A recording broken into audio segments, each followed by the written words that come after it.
I'm Janvi and I'm working with VMware as a business analyst. So in the next 900 seconds, I'm going to talk to you about the security risks with Android.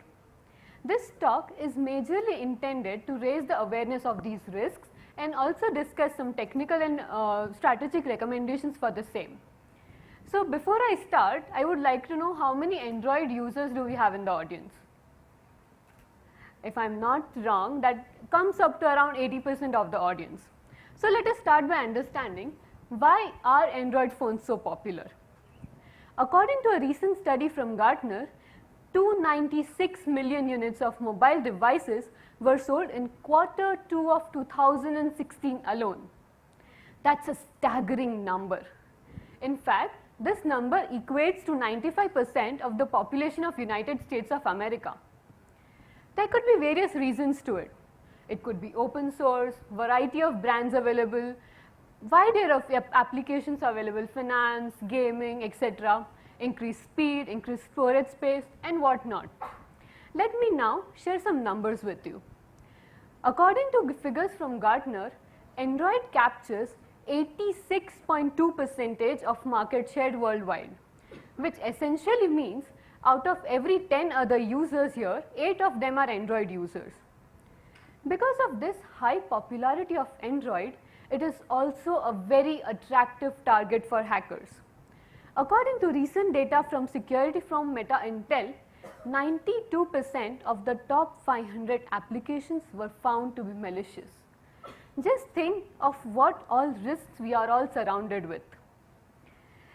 I can understand these numbers are pinching and very difficult to believe.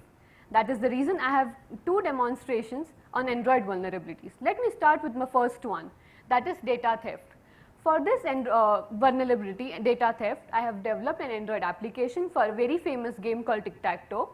It basically appears that the end user is playing the game Tic-Tac-Toe, but on the back end it will steal your data. So let us start. On the right hand side of the screen is my Android device, and on the back end, as you can see, is my WAMP server, and currently I have my table Tic-Tac-Toe with 0 rows present in it. Let's go ahead and play the game. I'll go ahead and start my phone, look for the game, start playing the game. As the game is opening, the game is loading, and now I can start playing the game. This is essentially a one-player game where I'm playing against my mobile. I mark a 0, it marks an X. I mark a 0, it marks an X. This game looks perfectly clean to me and is not malicious for sure. But before we go to that conclusion, let's go ahead and check what all do I have in my inbox. I have around some 6 messages, some Ola cab details, some bank account details, some personal stuff as well. Next, I will go and refresh my database. As you can see, all the SMS conversations that I had are now moved to my database, which means any application you open can read your SMS data and upload it to the developer's server. Let's go ahead and look at it again with a different flow. This time I am going to send an SMS to my device. For Android emulators, we use the extended controls to send the SMS to the device. So I am just typing a message called "Good afternoon team," and I just press on the button send. As you can see, we have received that SMS on the device. Good afternoon team. Next, I am going to open the Tic-Tac-Toe game again. I navigate through the device, go ahead and open my game again, and it appears perfectly clean. No message on the UI that I am going to steal your data, anything of that sort. I go play the game, it draw, all of that. But now when I refresh my database, you can see that the latest message will be uploaded to my server.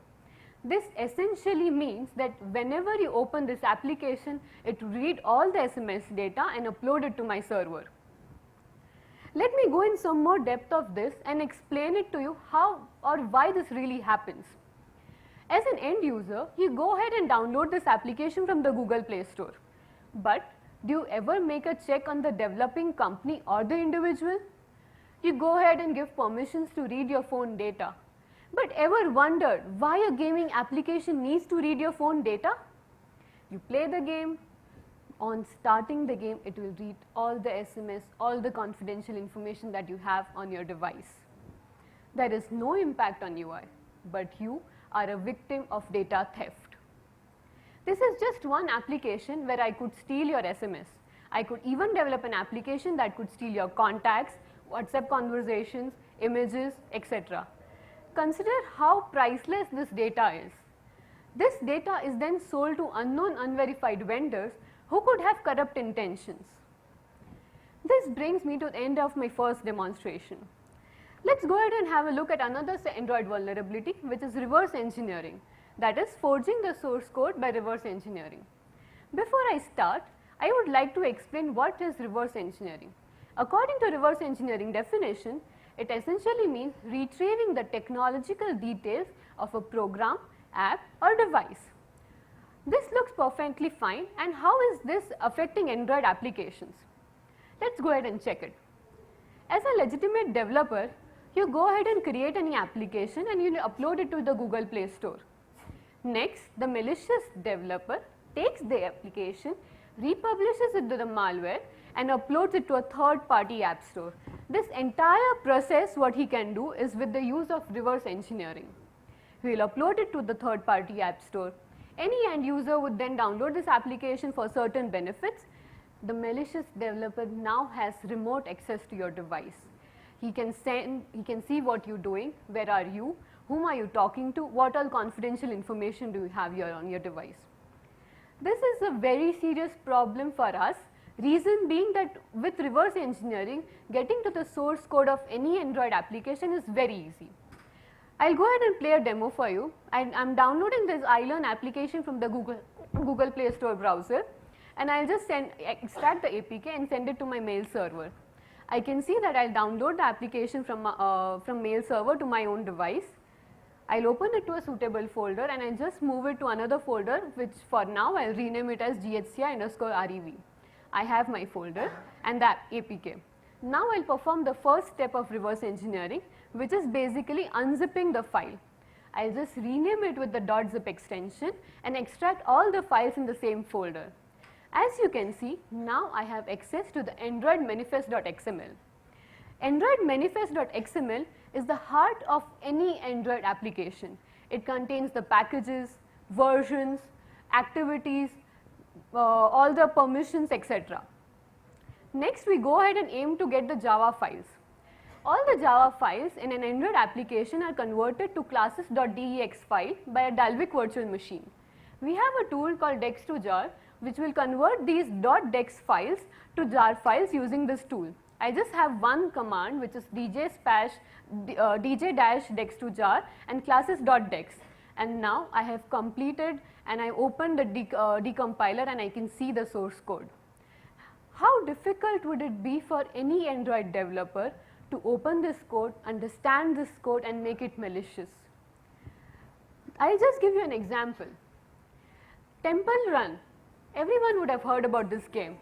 This game is basically developed by Emangi Studios, and we have 2 verified versions on the Google Play Store. But the striking truth is we have 15 plus versions of the same game. The one that really caught my eye was the Temple Modi Run, and I am very sure this is not developed by the Emangi Studios for sure. This brings me to the end of my second demonstration. With my first demonstration, I demonstrated how to do data theft with Android.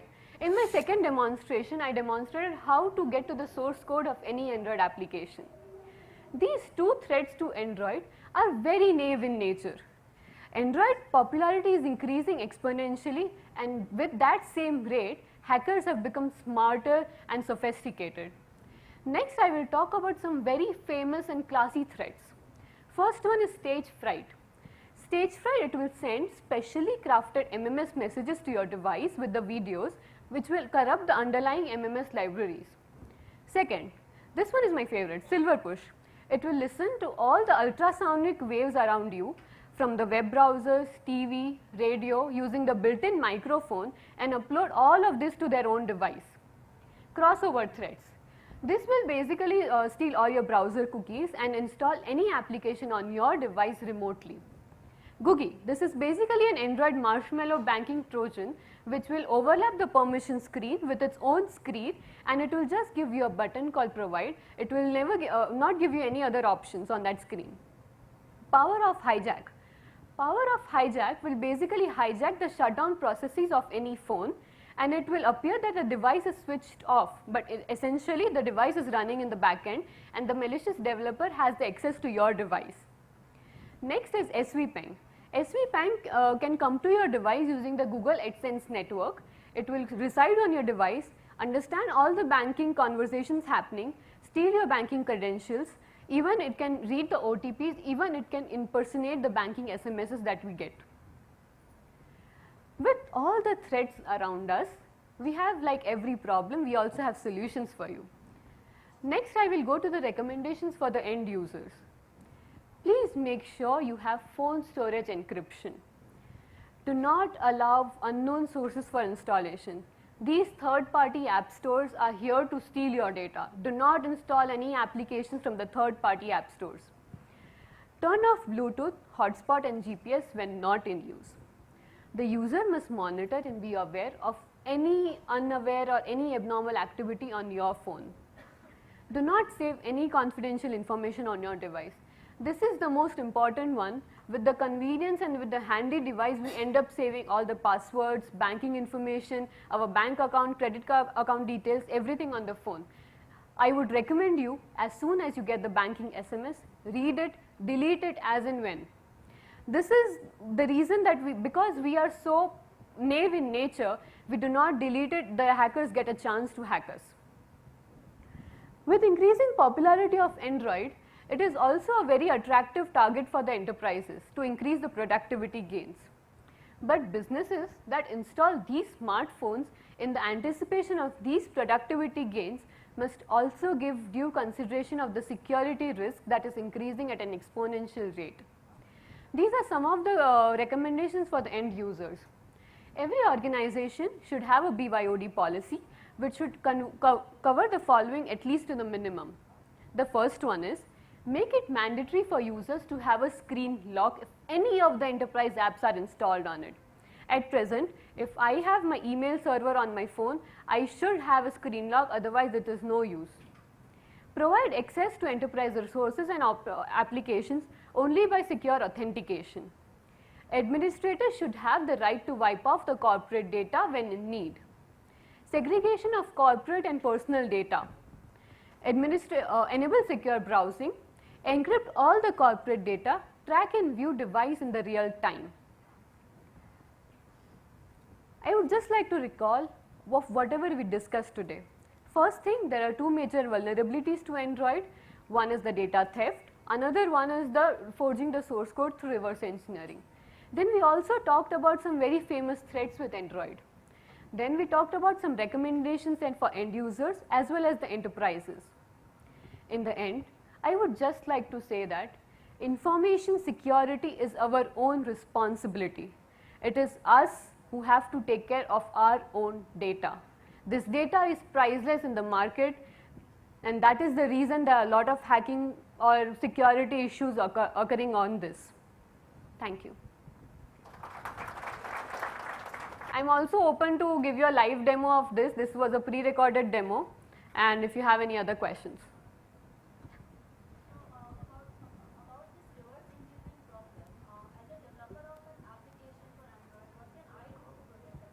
You can have your code encrypted, you can have your code obfuscated. So there are various tools and methods available for this. If you go, there is one tool called ProGuard which will obfuscate the code so much that it is very difficult for any developer to understand that.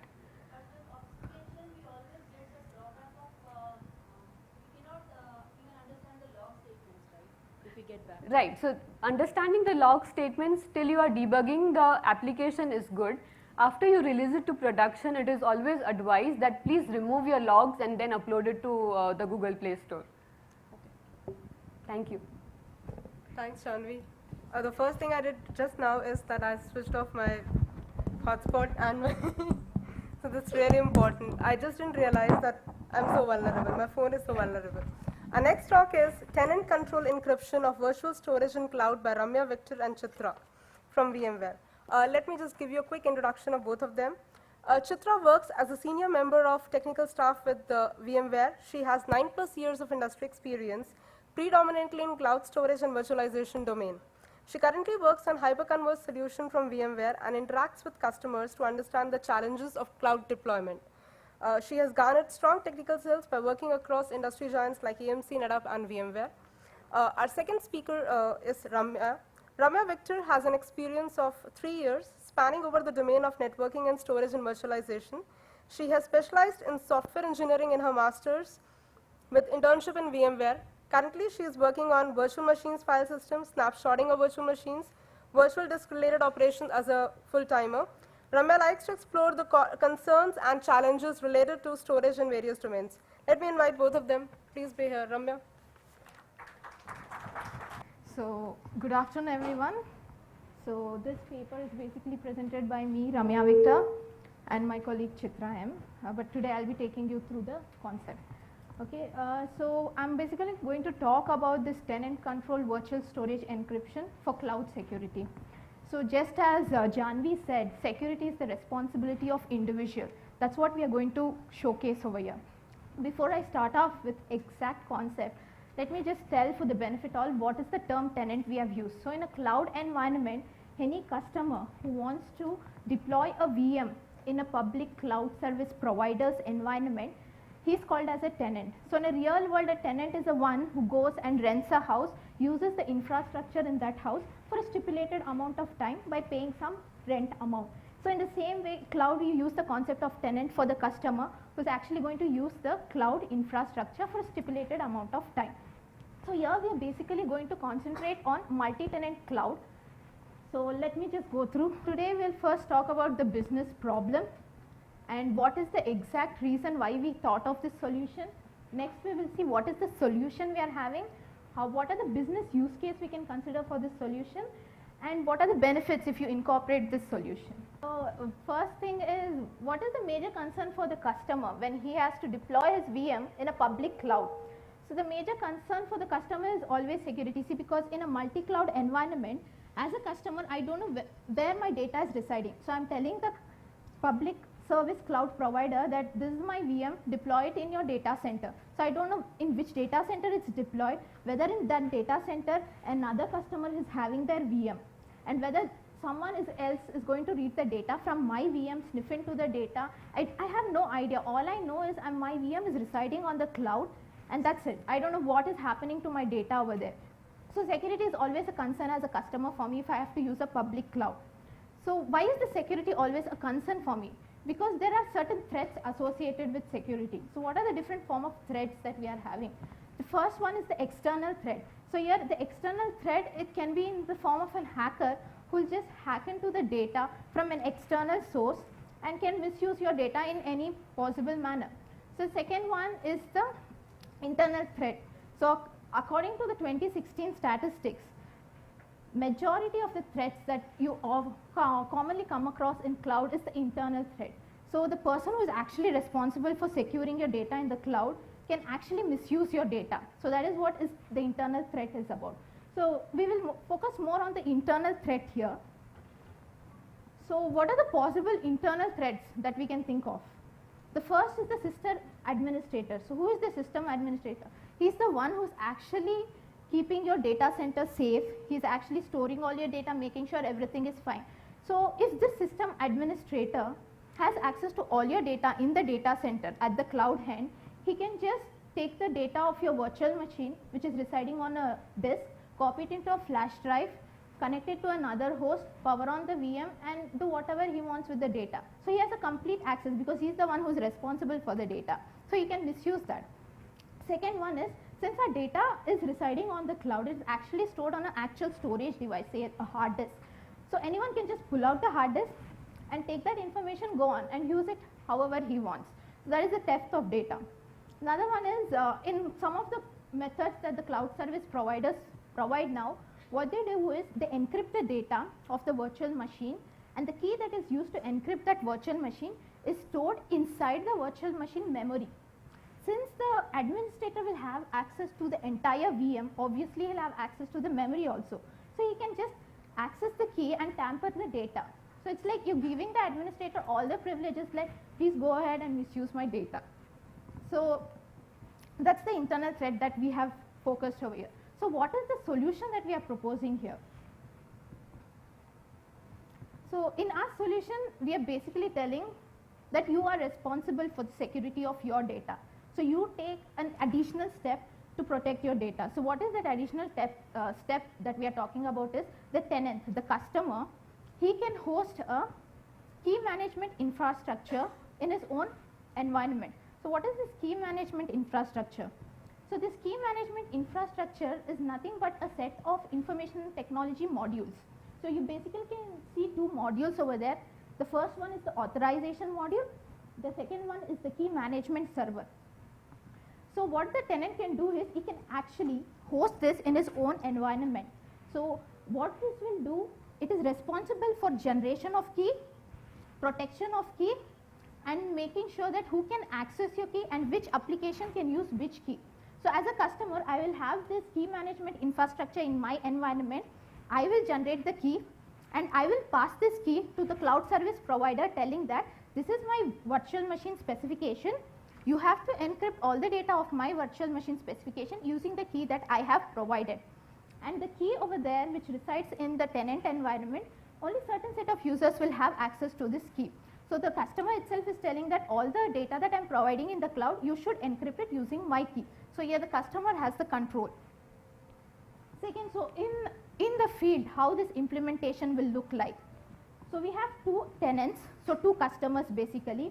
Say the customer tenant 1 has VM1 and VM4. These are the specifications of the VM. So he is telling that I want to deploy VM1 and VM4 with the key ID K1 and K4. So basically the key ID K1 is associated with the virtual machine spec 1 and the key K4 is associated with virtual machine 4. So tenant 1 tells that this is my virtual machine specification and this is the key associated with it. So please deploy a VM with this specification and always encrypt the data, anything that is going to the VM using this key.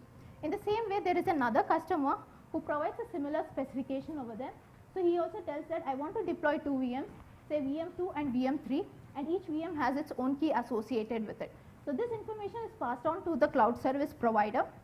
So what the cloud service provider maintains two data structures basically. The first one actually keeps a map between the tenant key object. So what he keeps a track is that you will have, this is the tenant ID, these are the VMs that are associated with the tenant, and these are the keys that are associated with the corresponding VM. Okay.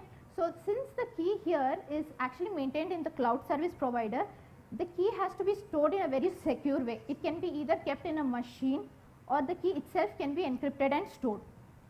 Then what happens once we have this mapping, we need, so the concept that we use here is the encryption of data is not done inside a VM. The VM is agnostic to the fact that encryption or decryption is going on. So the host which resides the VM is the actual agent which does all the encryption and decryption. So the key information from the cloud should be passed to the host on which we want to deploy the VM. So we have a component called the crypto key distributor. So what the crypto key distributor does is, it can use any of the conventional encryption algorithms. So it will select the encryption algorithm, pass the key that we have provided along with the VM specification to the host. So all our virtual machines will reside on the host. So this information will be trickled down to the host. So the host will have an agent actually called the Encryption Engine. So this Encryption Engine is actually responsible for encryption or decryption of data. So the VMs which reside in the host, they are not aware of this encryption or decryption. So I can give an example. Say if there is a read or a write, say first let's take the read operation. So whenever there is a read operation, all the IO has to flow through the host and then trickle down to the actual storage. So when a read request comes, the host gets that information. The host will have the information that this is the VM which is issuing me a read request and this is the key which is associated with the VM. So it goes to the actual storage. In actual storage, data is always in encrypted form. So it reads the encrypted data, uses the key, decrypts it and provides the required information in a non-encrypted format to the VM. So the actual VM data is encrypted. So here we are focusing off data in rest. The data which is residing in storage is encrypted because that is where you can actually hack into the data and misuse it. So the VM is getting live information in an unencrypted format, but the actual data which is residing in the storage is encrypted. So suppose there is a write operation. In a similar way, first the host reads the data from the actual storage, decrypts the data, writes the new data, encrypts it, again stores it into the storage. So in that way, even though all the tenants are using the same actual backend storage, each of the VMs are being encrypted in different keys.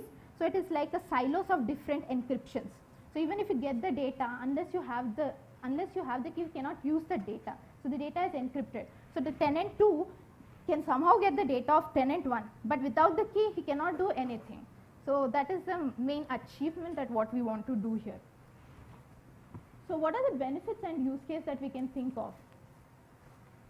First is the tenant is the one who is responsible for security. Like as Janvi is, an individual person should be responsible. So here the tenant has the control that, see, I am generating the key, so I have a little bit assurity that, okay, my data will be secure to some extent because I am using a key. So here the tenant has that control of key generation and passing it to the cloud. Second one is when you are passing that information, the key and the VM spec, you can also pass the information that I want to encrypt the entire VM, or suppose you have critical information only in one virtual disk of your VM. You can tell that encrypt only data disk 1 and 2, don't encrypt the actual boot disk. So you can tell that what level of security you want at the VM level. So that provision the user can select. So that is another privilege that the customer gets, that you don't encrypt the entire thing, encrypt only the critical information.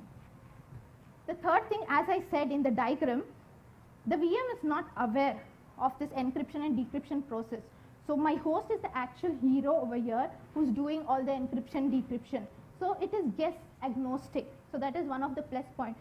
So we are not storing the key also in the VM, and the VM is not aware of anything.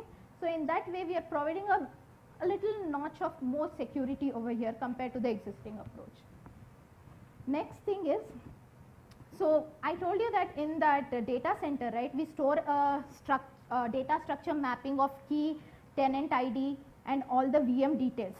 So there also we are storing the key, right? So wherever we are storing the key, we need to store the key in a safe manner. So we need to either encrypt the key, store it in a highly confidential machine.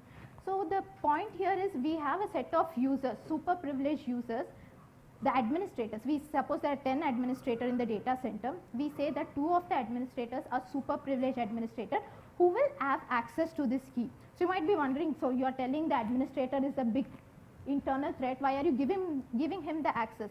So there are scenarios. We live in a real world where something could go wrong and you could completely lose the machine which is hosting the key. And what happens, you lose the machine, we are making sure that the encrypted data can be read only using the key. The key is gone, the machine which is having the encrypted key is gone, and your data is encrypted. Obviously the customer will come and yell at you, I want my data back, do something. So in order to avoid such a scenario, what we do is, we select a few of administrators called super privileged administrator who will have access to the key. Okay? So since we are restricting the number of administrators who can have access to the key, so if something goes wrong, we always have a way to determine, okay, this is the administrator who has screwed up the data.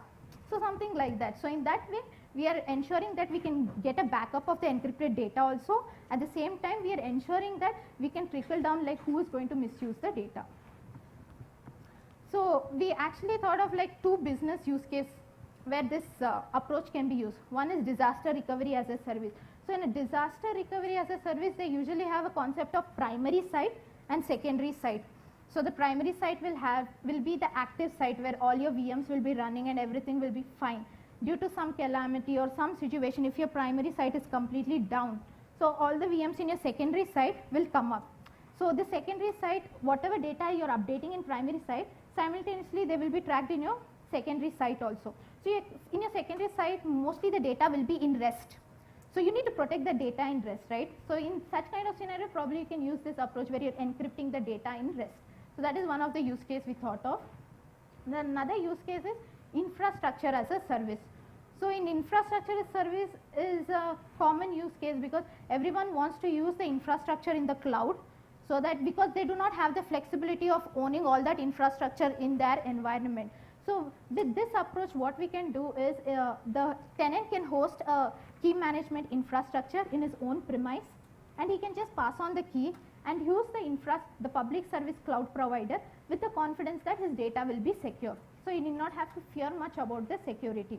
So in this, if you use this approach, the tenants can actually confidently use the cloud service provider's infrastructure. So that is one of the use case that we thought of. So that's all was the talk about. Thanks for bearing. Yeah. So any more questions? Yeah, that's what we told. The key needs to be stored in a very secure way, even though it is stored in cloud. And we are giving access to only a set of administrators called the super privileged administrators.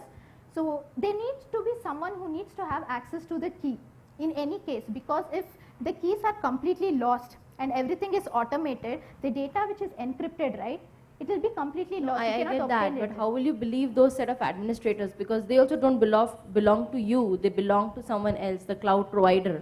This And that's is- why you are so, like, you know, that's what the problem was in the first place. So be it one administrator or be it many, I think that this problem is still not solved, as far as I understand. I mean, the key management also should happen from the tenant side. Yeah. Then it makes a lot of sense. Unless and until the cloud provider is yours, then I understand. I mean, the gateway is yours.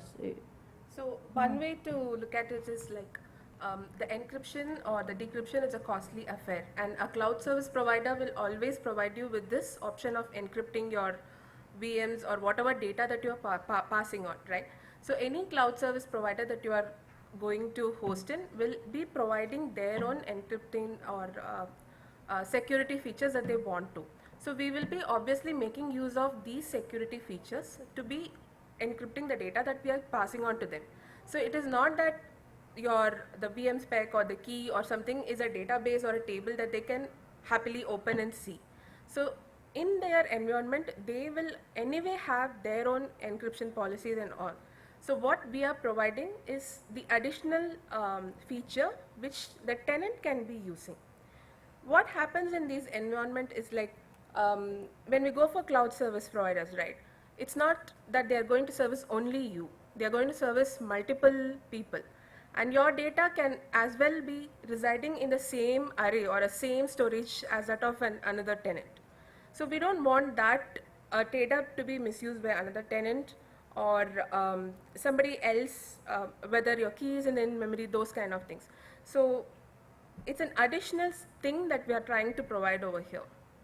And I had a second question because you said that the host actually encrypts, right? It's not the guest OS. So then the hypervisor and all its, so the hypervisor is doing the work for you in that case, if I understand correctly. So do you lose on performance? There is an agent called filter which would use here, like an out-of-guest filter that would actually do the encryption, decryption. Obviously, there will be resource consumed over there because you're doing at the hypervisor level. So obviously there will be a performance hit if I have to answer your problem, but that's when we go for a data at rest encryption. So data at rest is not something that you are going to be using so often. The in-flight encryption, when we are going to have additional kind of policies going on imposing, that becomes a very costly affair. But data at rest like that of DRAS, where the data is going to be stagnant in another place, it will not be used unless some disaster happens in another place.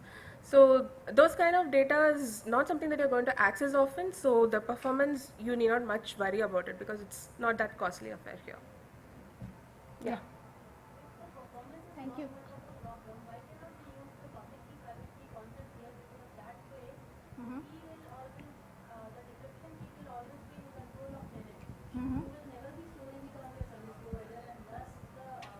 Thus the matter of whether to trust service provider or not will never even arise. So how would it be different here? No, I think that concept applies more when it comes to in-flight data encryption that they do. So there, when a data is going over the network, there they use, I'm going to use this public key for the data that I'm encrypting, you use the private key and then decrypt it. So that concept is different.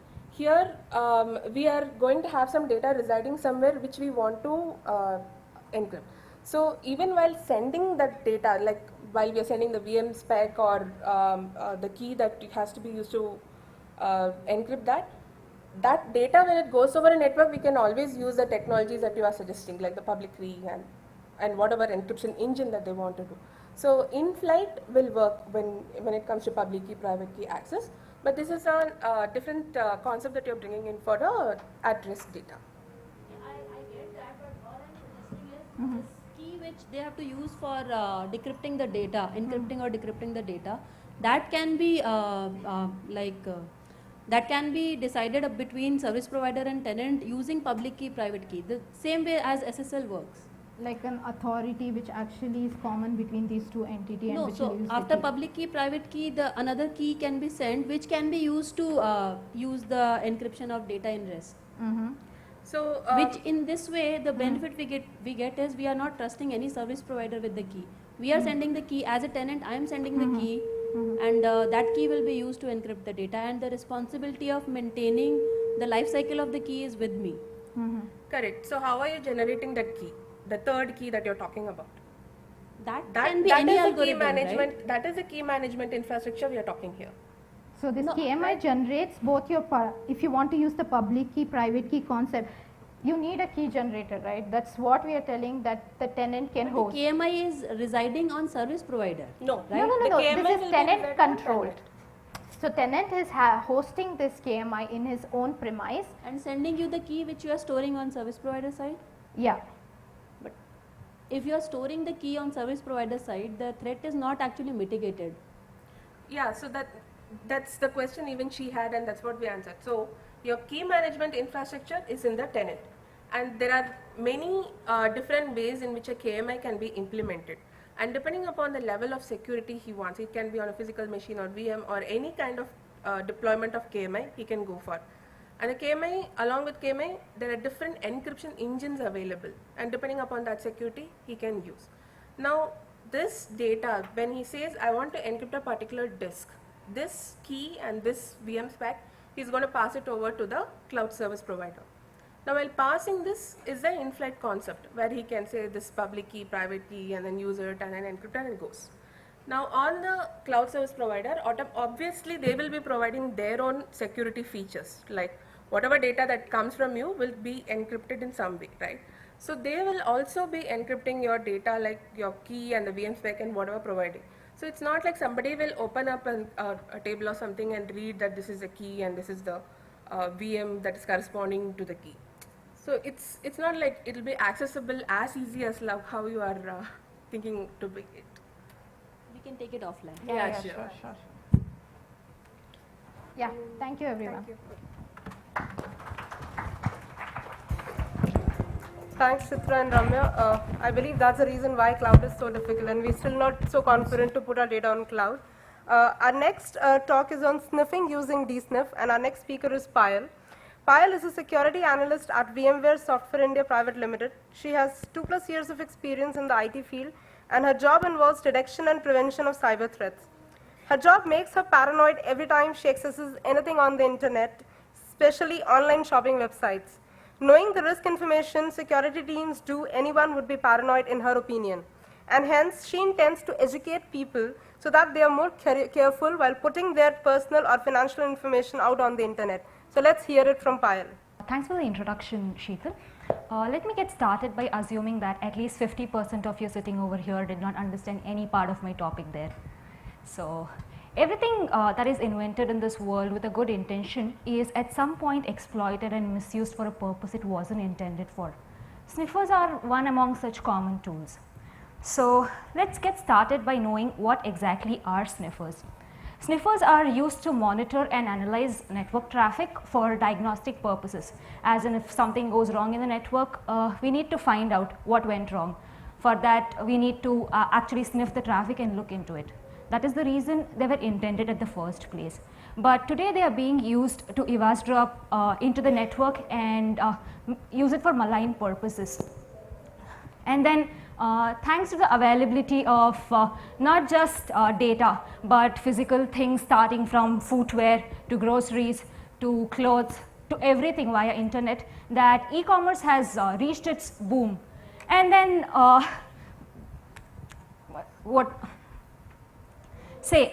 like 2 years back in college, I had never imagined that somebody would be delivering onions and tomatoes for me at my doorstep.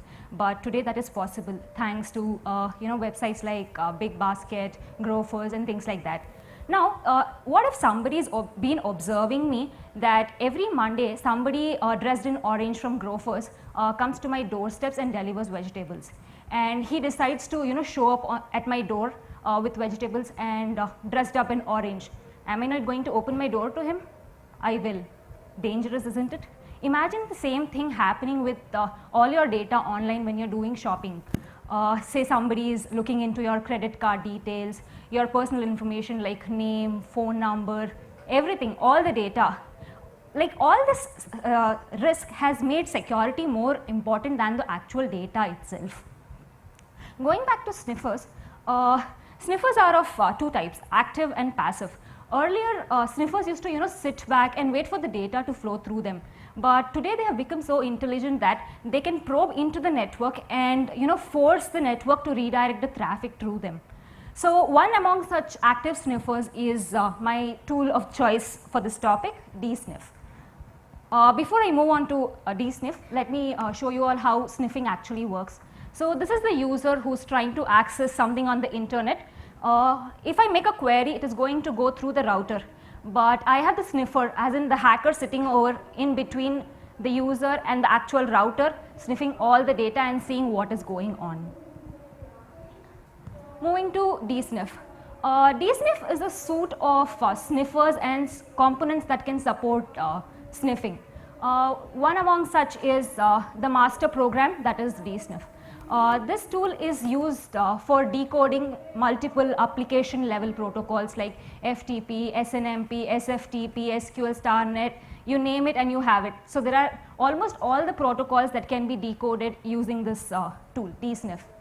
The next one is WebMITM. The MITM here stands for monkey in the middle or man in the middle.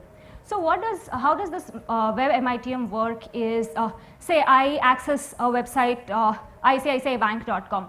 So when I punch in ICICI.com, I don't push the HTTPS://. All I do is just ICICIbank.com and the browser resolves to HTTPS. But what if somebody is sitting in between and when I make a query, as in when the browser makes a query, it has to resolve to the IP. The DNS has to give me the actual IP of the ICICI.com. But what the hacker will do, he'll sniff using WebMITM and send me his IP address or the IP that he wants me to go for rather than the actual IP. There's a race condition there, but the hacker usually wins, and he actually sends me to the website that he wants. So there are two connections that get created, one from the user to the attacker, the other one is from the attacker to the actual website. So that is how WebMITM works. Similarly, there is SSH-MITM. This works on the consoles. There are two connections that happen. There are two certificates that created and things like that. It's just similar to WebMITM. The next one is DNS spoof. I'll be demonstrating as in showing you all how it actually works. Before that, I would like to tell you all some other sniffing tools other than dsniff. One among them is Firesheep. Firesheep is a tool that is used for sniffing into applications where the actual authentication happens on SSL, but then the later traffic doesn't go on SSL. As for example, this used to happen on Facebook from what I know. When you would log in, it used to go, the authentication happens on SSL, but going further, all the data that you are accessing is going on HTTP. In the URL, or when you do that, there is in the URL there are embedded data that you use to log in that can be sniffed by the attacker. And then there's SSL strip. This one's a little dangerous.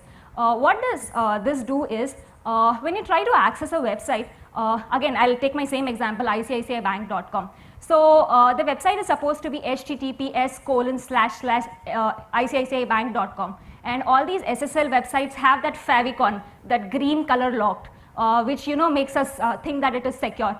This SSL strip, what it does is it just strips off the S part. Instead of HTTPS:, what it does is HTTP:// with a lock, the green lock. What we think is we just see the green lock, we never see the S, we ignore it, and we are actually going to some other website and not the actual website. So, and then this is very dangerous. And then Droid Sheep. Droid Sheep is an Android application. This can be used to sniff your data if you are on the same network, as in on the same Wi-Fi as this attacker. Moving to DNS spoof. How this works is, now for example, the attacker has started the DNS spoof program, and the victim tries to access xyz.com.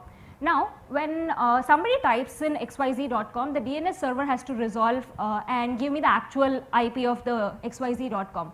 But what the attacker's DNS spoof program does is, instead of the actual IP, it gives me its own IP, in this case 10.2.1.18. Since this attacker is sitting in between the actual DNS server and the victim, it replies with the answer quickly. The actual answer from the DNS server also comes by, but it comes late. Until then, the DNS cache saves that data. So the browser thinks that this is the actual IP. It goes to the gateway and tries to connect to that IP. So in this way, the DNS is spoofed, and the user, instead of going to the actual xyz.com, it goes to the attacker's choice of website. This is how it works. Now coming to the defenses part. In this case, it's a little technical, not on the non-technical front. In the preparation phase, like all the websites that host things need to be put behind a web application firewall. It adds to a level of protection, as in if DOS attacks or any kinds of attacks happen, the web application firewall takes care of most of the things. And then layer 3 encryption, that is end-to-end encryption, not just the application layer encryption. This encrypts the entire thing from hop to hop. And then use of VPN tunnels, that is what most of our companies do. They don't allow us to access their websites from our home directly. We have to VPN and then get into the network. That is because they trust their own network more than the ISP provider's network. And then going to the identification phase. In this case, we can use tools like PRTG. They are open source. They can be used for monitoring things like firewalls, all the sensitive network, DNZ, routers and things like that. And then moving to countermeasures. Suppose you have found out that somebody is trying to sniff. What you can do is use IPsec tunneling. What IPsec tunneling does is it cuts off that condition wherein the attackers can sit between you and the actual website. The entire network is encrypted. And then hard coding the ARP tables on sensitive LANs. So again, this can avoid spoofing. What it does is it actually maps the MAC address to IP address, as in for example, when I said that before the before a DNS server replies, the attacker replies. In this case, what will happen when I make a query, it directly goes to the DNS server. It does not go to anybody else, since the MAC address is hard coded with the IP address in the ARP tables. Next is SSH tunneling, again tunneling of the traffic and making it encrypted. And then configuring VLAN. Say it's a product based company, and for us the most important thing is source code. So the source code is accessed only by most of the R&D folks and not by the HRs. So what I can do is I can put the HRs on a network that is not so much secure, but put the R&D folks on a very secure network and provide them additional security. So that's all I have, folks. Does anybody have any questions?